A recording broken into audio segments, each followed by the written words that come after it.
நல்லூரில் வெள்ளம் என்னும் தலைப்பில் கருத்தரங்கு. மன்னார் மாவட்டத்தில் அனர்த்தத்தினால் பாதிக்கப்பட்டு எஞ்சியுள்ள கால்நடைகளை பாதுகாக்கும் வகையில் விசேட நடமாடும் கால்நடை வைத்திய நடவடிக்கை. யாழில் ஒரு இளைஞனின் மரணம் 2 உயிர்களை காப்பாற்றியது. எனது பிள்ளைக்கு நடந்தது. சிறை கைதி டினோயனின் தாயார் அம்பலப்படுத்திய உண்மைகள். டிசம்பர் ஜனவரி மாதங்களில் மீண்டும் புயல். வடக்கு மாகாணத்தில் கொட்டி தீர்க்கப் போகும் கனமழை. இலங்கையில் அவசர கால சட்டம் தவறாக பயன்படுத்தப்படவில்லை. பொதுமக்கள் பாதுகாப்பு அமைச்சர் சுட்டிக்காட்டு. பல்வேறு நிவாரண நடவடிக்கைகளுடன் நாட்டில் களமிறங்கியுள்ள ஜப்பானிய குழு.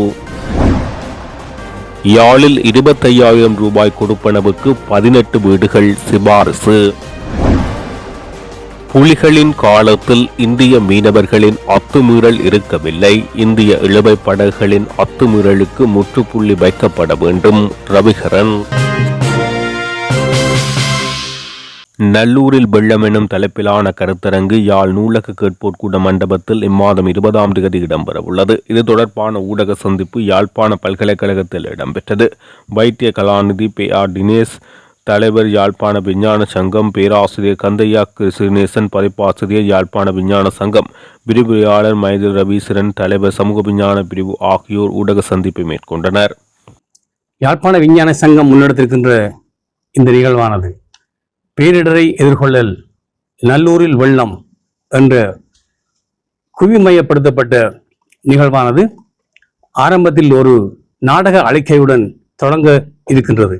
அந்த நாடக அழைக்கையினூடாக நாங்கள் ஓரளவுக்கு இந்த பிரச்சனை சம்பந்தமான மையத்தை நோக்கி பார்வையாளரை ஈர்ப்பது ஒரு முக்கிய காரணமாக அமைகின்றது. இன்றைக்கு பேரிடரை எதிர்கொள்கின்ற இந்த நாட்டு மக்கள் அனைவருமே பல்வேறு விதமான இடர்பாடுகளை சந்திக்கின்றார்கள்.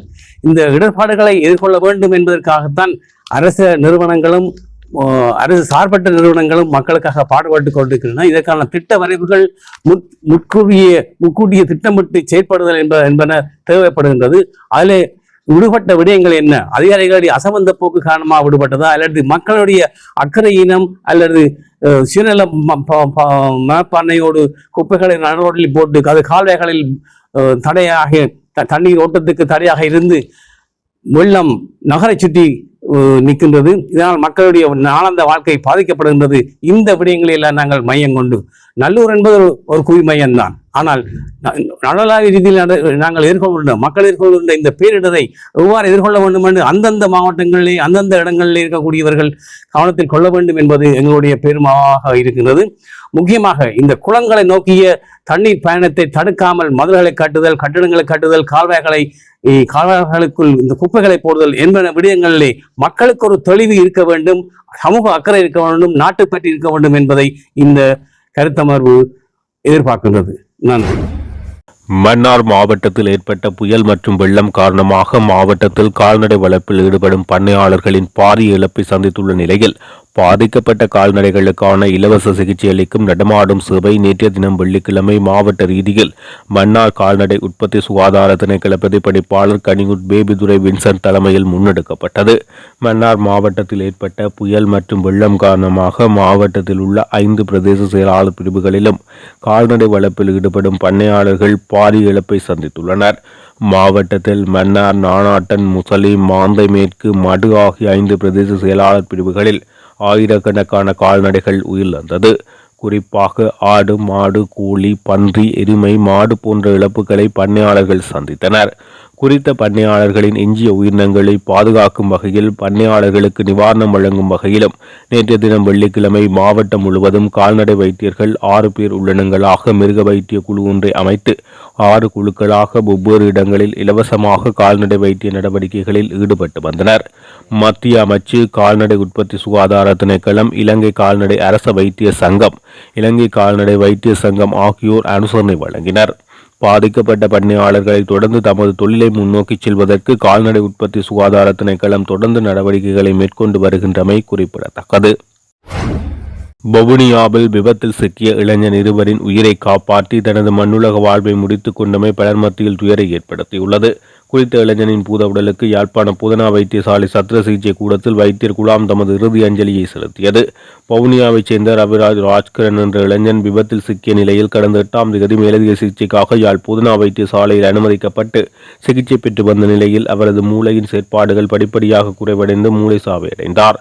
இது தொடர்பில் இளைஞனின் பெற்றோருக்கு வைத்தியர்கள் அறிவித்ததை அடுத்து குடும்பத்தினர் இளைஞனின் 2 சிறுநீரகங்களையும் தானம் செய்ய முன்வந்தனர். இதனை அடுத்து இளைஞனின் 2 சிறுநீரகங்களையும் மருத்துவ குழு நேற்றைய தினம் வெள்ளிக்கிழமை வெற்றிகரமாக சத்திர சிகிச்சை மூலம் அகற்றி அவை 2 நோயாளிகளுக்கு மாற்று சிறுநீரமாக வெற்றிகரமாக பயன்படுத்தப்பட்டன. இதேவேளை உயிரிழந்த ராஜ்கரனுக்கு சத்திர சிகிச்சை கூடத்தில் வைத்தியர் குழாமால் இறுதி வணக்கம் செலுத்தப்பட்டது. எனது பிள்ளைகளுக்கு நடந்தது போன்று இனி ஒரு போதும் வேறு பிள்ளைகளுக்கு நடக்கக்கூடாது எனவும் போலீஸ் நிலையத்தில் வைத்து தனது மகன் தாக்கப்பட்டதன் காரணமாகவே அவர் வைத்தியசாலையில் உயிரிழந்துள்ளதாக மட்டக்களப்பு வைத்தியசாலையில் மரணமான சிறை கைதி டினோஜனின் தாயார் தெரிவித்துள்ளார். இது தொடர்பில் முறையான விசாரணைகள் முன்னெடுக்கப்பட வேண்டும் என அண்மையில் மட்டக்களப்பு வைத்தியசாலையில் மரணமான சிறை கைதி டினோஜனின் தாயார் மற்றும் சகோதரி வேண்டுகோள் விடுத்தனர். ஆட்டோ மட்டும் கொண்டாங்க. ஆட்டோக்குள்ள நான் தான் புள்ளி ஏற்றி விட்டேன். மம்மி வாரணப்பன் நான் தான் ஏற்றி விட்டேன். ஏற்றி விட்டுட்டு கோட்ஸுக்குள்ள போனேன். எனக்கு இவங்க இந்த பிள்ளையில பதற்றல் நினைக்கிறதுல இவங்க இன்னையோ எல்லாம் நடக்குது, நான் விட்டுட்டேன் ஐசுன்னு சொல்றாங்க. ஒன்றும் பேசலை. அப்ப ஜட்ஜ் தூக்கி இப்படி புத்தகத்தை இப்படி போட்டுட்டான். அந்த புத்தகத்தை இஞ்சால போட்டுட்டான். அப்ப எனக்கு பதட்டம் முடிஞ்சிட்டு என்ன புத்தகத்தை போட்டுட்டா என்ன பிரச்சனைன்னுட்டு நான் நினைஞ்சேன். பட்டியால குளறி கொண்டுட்டு வந்தேன். அதுக்குள்ளேயே போலீஸ்காரால் சொல்றேன், இவரை எடுக்கிறண்டா ஒரு ஆள் லோயர் ஒரு ஆள் வேணும் அண்டு நான் ஒரு ஆளை பிடிச்சி தாங்கன்னு அந்த போலீஸ்காரால் தான் எனக்கு ஒரு லோயர் பிடிச்சி தந்தேன். லோயரை பிடிச்சி தந்தேன். கதைச்சி இவட்டையை கூட்டிட்டு போங்க. ஆனா இவரை நிலையத்தை பார்த்து ஜட்ஜ் அவ நீதிபதி விடல. 2ஆம் தரம் போக்குள்ள நான் போன் பண்ணி என் புருஷனை கூப்பிட்டேன். என் புருஷன் தலைமாட்டில் இப்படி தோல்ல சாஞ்சபடி சொன்னாங்க, அரைஞ்சு அப்பதான் உணர்வு வருமெண்டு. நானும் அரைஞ்சேன். 2 பிள்ளைக்கு உணர்வு வந்தது. தலையில குட்ட விடாமட்டாங்க. ஏன் சொன்னாங்கன்னு எனக்கு விளங்கல. குட்ட விடாமட்டாங்க. சரி அவ எழுதிட்டு சொல்லிட்டான். இந்த மாதிரி என்று சொல்லிட்டாங்க. அவங்க கதைச்சதெல்லாம் நான் மைண்ட்ல எடுத்துக்கொள்ளலை. என் பிள்ளைகிட்ட உணர்வை தான் பார்த்தேன். சரி ஆஸ்பத்திரிக்கு கொண்டு போற மாதிரி தான் எழுதினாங்க. கொண்டு போங்க வேற ஆஸ்பத்திரிக்கு. சரி என்றுட்டு அதுக்கு பிறகு நான் வீட்டை வந்துட்டேன். அப்பையும் பின்னேரம் ஓடி போய் நான் ஹாஸ்பிட்டல்ல பார்த்தேன். பேர் வந்துருக்கா இல்லை.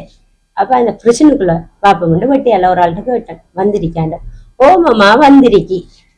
சரி இன்னொரு ஆள்கிட்டையும் கேட்டேன். எடுத்துட்டு வெட்டியால ஓம் வந்திருக்கி. அப்ப இப்ப இந்த பிள்ளைய ஆஸ்பத்திரிக்கு கூட்டிட்டு போவீங்கன்னு கேட்கையும் அது சொல்லலாமா, நாளைக்கும் கூட்டிட்டு போவோம். அது எங்களுக்கு சொல்லலாது. அந்த ஏன்னு ஒரு சைன் வேணுமெண்டு நாளைக்கும் கூட்டிட்டு போவோம்னு சொல்லிட்டாங்க. வந்தேன். சரி என்று விட்டுட்டு வந்துட்டேன். அடுத்த நாளும் போய் பார்க்க இல்லை. அடுத்த நாள் போக புருஷனுக்குள்ள சொன்னாங்க, அவரை ஒரு கிளினிக்கு கூட்டிட்டு போயிருக்கி. அதில் நீங்க பார்க்கலானே. அதையும் நான் விட்டுட்டேன். சரி கிளினிக் கூட்டிட்டு போயிருக்காங்க தானே. நான் திருப்பி 5ஆம் தேதி ஆஸ்பத்திரிக்கு போனவங்க இவங்க அப்பதான் அவரை வச்சிருக்காங்க. 5ஆம் தேதி ஆஸ்பத்திரிக்கு போனவர் ஆள் எந்த ஒரு உணர்வற்ற நிலையிலேயும் தான் இருந்தவர். அப்ப டாக்டர் எல்லாத்தையும் விசாரிச்சு எப்படி என்னென்ன மாதிரி. அப்ப நான் சொன்னேன். சொல்லி போட்டு அவர் சொன்னார், எங்கள்கிட்ட ஒரு சைன் பண்ணி கல்வினைக்கு கொண்டு போய் என்னை எடுக்கணும், ஸ்கேன் என்னை எடுக்கணும், எடுத்துட்டு வரணும். அதுக்கப்புறம் ஸ்கேன் எல்லாம் எடுத்த பிறகு நான் அடுத்த ஆஸ்பத்திரிக்கு கொண்டு போயிட்டாங்க. அப்ப அங்க போய் வேற பார்க்க போறோம்ண்டு வேற அதுக்குள்ள இருக்கிற நர்ஸ் ரினோசன் சொல்ல பார்க்கணும். என்ன அந்த அடிச்ச கேஸாண்டு கேட்டாங்க.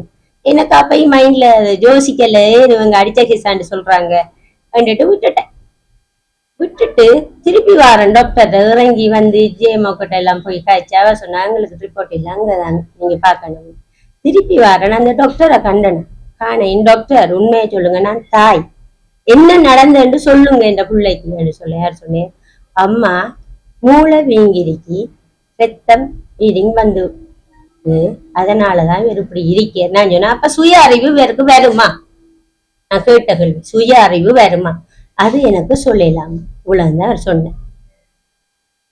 அதுக்கு பிறகு போறதும் பார்க்கறதும் அப்படியோ வந்தோம். ஞாயிற்றுக்கிழமை 11:30 மணிக்கு ஆள் செத்து போயிட்டு எங்களுக்கு சொன்னது இவ்வளவுதான். ஆனா அதுக்குள்ள இருக்கிறார்கள் அடிச்சபடியாத்தான் இப்படி வந்தது, அடிச்சபடியாத்தான் வந்தது. அதுக்குள்ள இருக்கிற ஆட்கள் யாராருன்னு தெரியா எல்லாரும் எங்கள்கிட்ட சொல்லி கொண்டாங்க. அது மட்டும் இல்லை, நாங்கள் இப்போ போஸ்ட்மார்ட்டம் அதை முடிஞ்ச பிறகு போஸ்ட்மார்ட்டம் ரிப்போர்ட் தானே அதுக்கு போகணும். அவங்க எழுதுறாங்க, அந்த நான் இந்த கொடியை வேண்டதுக்கு சுக இனம் காரணமாக இறந்துள்ளார், இந்த புள்ள சுக இனம் காரணமாக இறக்கல்ல. அதை எப்படி நல்லா நடந்து போன புள்ள, இட்லி சாப்பிட்ட புள்ள, நாளைக்கு வேலைக்கு போகணுமென்ற புள்ள எப்படி சுக இனம் காரணமாக வார இல்லை. நாங்க ஏதோ உள்ளுக்குள்ள செஞ்சிருக்காங்க. இந்த பிள்ளையில இந்த கண்ணி அப்படியோ நீளம் பாரிச்சு, இங்க அவ்வளவு நீளம் பாரிச்சு கிடக்கு. இந்த சில கைகள்ல நீளமா பாரிச்சு கிடக்கு. அடிக்காம நீளம் பாரிக்காது, எந்த ஒரு நோய்க்கு நீளம் பாரிக்காது. அடிச்ச வடிவாத்தான் அது நீளம் பாரிச்சிருக்கு. இதுக்கு மக்களாகிய நீங்க நல்ல ஒரு தகுந்த முடிவெடுக்கணும். இந்த புள்ள சுயினமா சாகல்ல. நாங்க அதை கேட்டு சண்டை பிடிச்சதுக்கு அவர் அந்த அந்த பாட்ஸ் வெளியின பாட்டை அப்படியே பிச்சர் அந்த பெரியவர். அதுக்கு பிறகு முதல் இருந்த எழுதித்தான் நான் சைன் வச்சனா. இதான் இத்த வரைக்கும் நடந்தது. எனக்கு கோளுக்கு மேல கோல். எந்த புருஷனை ஜீப்ல அங்க இருந்து என்னை எழுதணும் ஏத்திட்டு வந்தாங்க. நாங்க விடல. எந்த புருஷனை எழுதுறதுக்கோ கதைக்கிறதுக்கோ நாங்க விடல. எந்த தகப்பன் சைன் வச்சாலும் செல்லுபடியாகுமாமே, இதெல்லாம் தெரியாது எங்களுக்கு. முதலாவது மக்களாகிய நீங்க அறியாம என்ற ஒன்று நாங்க செஞ்சு இப்படி பிள்ளைல பழி கொடுக்கறத நிப்பாட்டுங்க. முதல் யோசிங்க. இந்த ஐடென்டி கார்டு கொடுத்தாலும், ஒரு தாய் தகப்பன் போய் ஐடென்டி கார்டு கொடுத்தாலும் பிள்ளைகளை வெட்டைக்கு எடுக்கலாமா? தயவு இது பிள்ளைகளை பிடிச்சிட்டு போனா போலீஸ்மேன் உங்களோட ஐடென்டி கார்டை கொடுத்தாலும் அந்த பிள்ளைய வெட்டைக்கவீங்க. இடவெளியிலே இருந்தாலும் சரி வச்சிருக்க வேணாம். எந்த பிள்ளைக்கு நடந்த மாதிரி இன்னொரு பிள்ளைக்கு நடக்க கூடாது. எனக்கு இதுக்கேற்ற ஒரு நியாயம் தேவை. மக்களாகிய நீங்களும் அரச ஊழியர்களும் எங்களுக்கு உதவி செய்யுங்க. உங்கள்ட்ட நான் கேட்டுக்கொள்றேன், தயவு பண்ணி கேட்டுக்கொள்றேன்.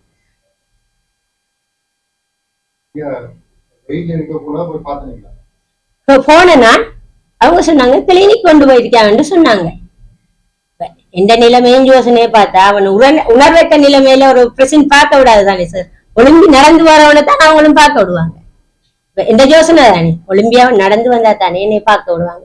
அவனுக்கு தான் உணர்வற்று போயிருக்க எப்படி அந்த புள்ள ஒலிம்பி நடந்து வர சுயநினைவு இருந்திருந்தா அவங்க போனாங்க கிளினிக் கொண்டு போயிருக்கோம்னு சொன்னாங்க. அதுக்கப்புறம் அடுத்த நாள் ஹாஸ்பிட்டல்ல இருந்து எங்களை நியூஸ் வந்தது, நாங்க போனோம்.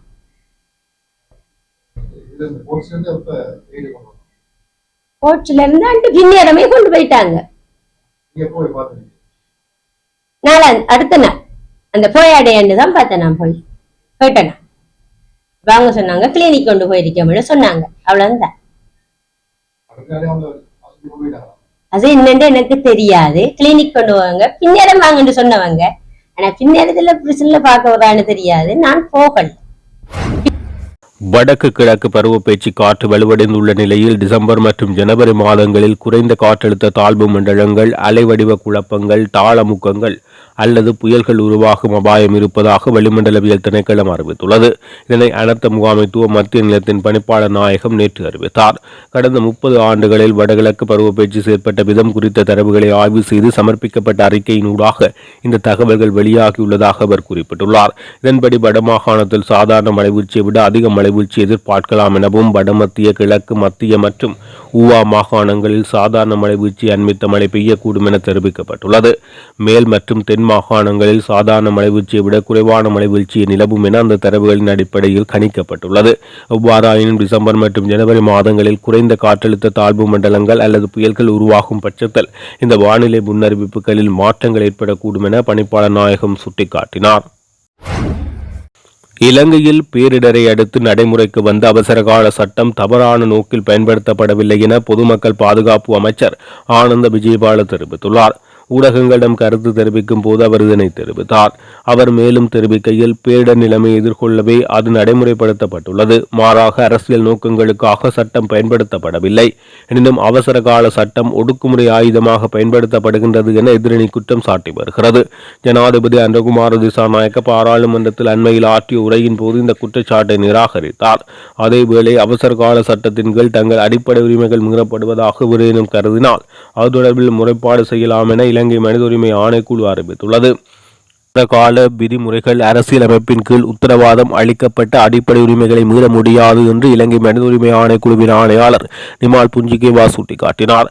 1996 ஆண்டு 21ஆம் இலக்க இலங்கை மனித உரிமைகள் ஆணைக்குழு சட்டத்தின் கீழ் இதுபோன்ற எந்தவொரு முறைப்பாட்டையும் விசாரிக்க ஆணைக்குழு கடமைப்பட்டுள்ளது என அவர் குறிப்பிட்டுள்ளார்.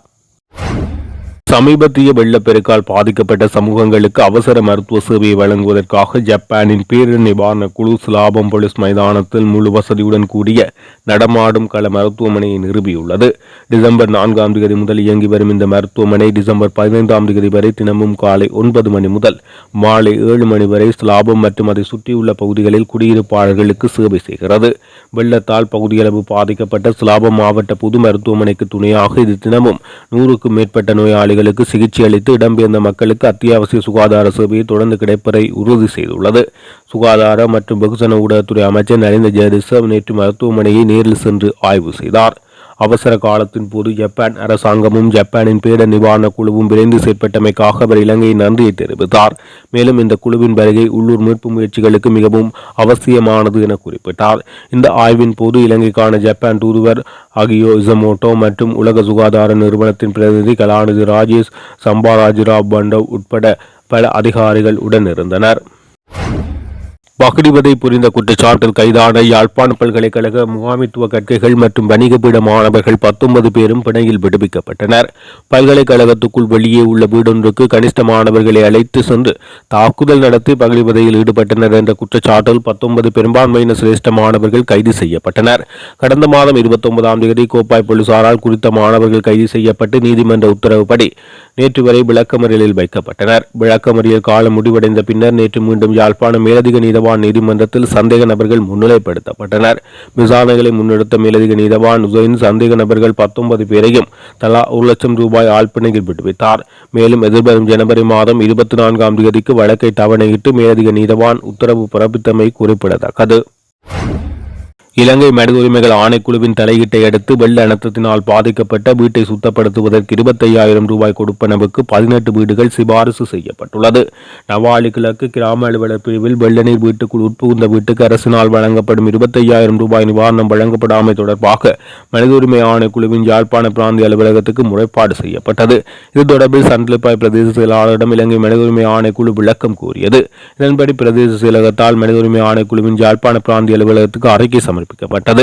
குறித்த அறிக்கையில் முறைப்பாட்டாளர் உட்பட 18 வீடுகளுக்கான சேத விவரம் சிபாரிசு செய்யப்பட்டு அரசாங்க அதிபருக்கான நிதி ஒதுக்கீட்டுக்காக அனுப்பப்பட்டுள்ளது என முறைப்பாட்டாளரோ அல்லது அவரது பிரதிநிதியோ நேரில் சமூகம் அளிக்கும் போது வெள்ள நிவாரணம் தொடர்பான சுற்று நிருபங்கள் மற்றும் நிதி பிரமாணம் என்பனவற்றின் முறைப்பாட்டாளருக்கான கொடுப்பனவை வழங்க முடியும் என தெரிவிக்கப்பட்டுள்ளது. இந்த விடயத்தை இலங்கை மனித உரிமை ஆணைக்குழுவின் யாழ்ப்பாண பிராந்திய இணைப்பாளர் கனகராஜ் தெரிவித்துள்ளார். தமிழீழ விடுதலை புலிகள் இருந்த காலத்தில் இந்திய இழுவை படைகளின் அத்துமீறல் செயற்பாடுகள் இருக்கவில்லை எனவும் கடற்புலிகளின் தளபதி வடக்கு கிழக்கு கடற்பரப்பை தமது பூரண கட்டுப்பாட்டில் வைத்திருந்ததாக தெரிவித்த வன்னி மாவட்ட பாராளுமன்ற உறுப்பினர் துரைராசா ரவிகரன், ஆனால் தாயக பரப்பிலிருந்த மீனவர்களின் வாழ்வாதாரம் தன்னிறைவு பெற்று செலுத்தியிருந்ததாக சுட்டிக்காட்டியுள்ளார். மதிப்புக்குரியவர்களே, அனைவருக்கும் அன்பான வணக்கம். யாழ் மாவட்டத்திலே இன்று மிகப்பெரியொரு கவன ஈர்ப்பு போராட்டம் மீனவர்கள் தங்களுடைய வாழ்வாதாரத்துக்காக கையேந்தி நிற்கும் நிலையை இது வெளிப்படுத்தியது. இந்திய இழுவைப் படகுகளின் அட்டகாசமான செயல்பாடுகள் தொடர்ந்த வண்ணம் இருக்கின்றன. விடுதலை புலிகள் இருந்த காலத்தில் கடல் புலிகளின் தளபதி சூசை அவர்கள் இந்த கடலை கட்டுப்பாடாக வைத்திருந்தது எல்லோருக்கும் தெரியும். நான் இது உண்மையைத்தான் சொல்கிறேன். அந்த நேரத்தில் இந்த மீனவர்கள் தங்களுடைய வாழ்வாதாரத்துக்கு எல்லாம் சொல்லவில்லை, வாழ்வாதாரத்துக்கு ஏற்ற வகையில் தங்களுடைய தொழிலை செய்து கொண்டு வந்தார்கள். ஆனால் தம்பி இது நிப்பாட்டி போட்டு கதை போவோம்.